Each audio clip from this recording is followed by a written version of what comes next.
Voici une petite idée d'utilisation de la roue des émotions. Nous allons proposer à l'enfant de faire une lecture avec la roue des émotions, s'il est d'accord. Et on peut lui expliquer ceci ainsi. Au cours de l'histoire, nous allons, si tu es toujours OK, nous questionner sur ce que ressentent les personnages et essayer d'identifier ces émotions avec la roue. Si l'enfant consent à cela, on peut donc commencer la lecture. En fonction des émotions qui vont être exprimées par les personnages, on proposera à l'enfant de les identifier ici, à la fois le nom de l'émotion et également l'intensité de l'émotion.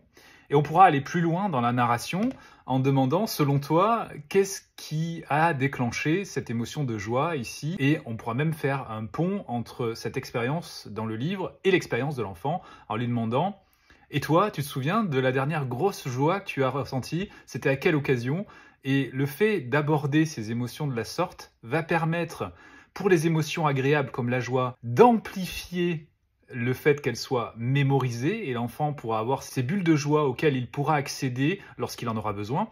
Et pour les émotions désagréables qui sont également dans les livres, cela lui permettra de pouvoir parler de son expérience, de dénouer peut-être ces émotions et d'éviter qu'elles restent bloquées avec les questionnements inhérents à ce blocage. Donc les livres sont l'occasion, donc les livres et l'utilisation d'une roue des émotions sont l'occasion d'apprendre à identifier, verbaliser, comprendre, développer aussi l'empathie par rapport justement aux personnages qui sont présents dans les livres et également l'environnement social ensuite dans la vraie vie. Donc je vous recommande véritablement cette utilisation, toujours avec consentement. Faites-en un jeu, si vous le pouvez, proposez ce jeu de lecture avec la roue et vous vous rendrez compte que votre enfant verbalisera de mieux en mieux les émotions et sera de plus en plus capable de pouvoir identifier aussi les émotions autour de lui. À bientôt pour une nouvelle utilisation.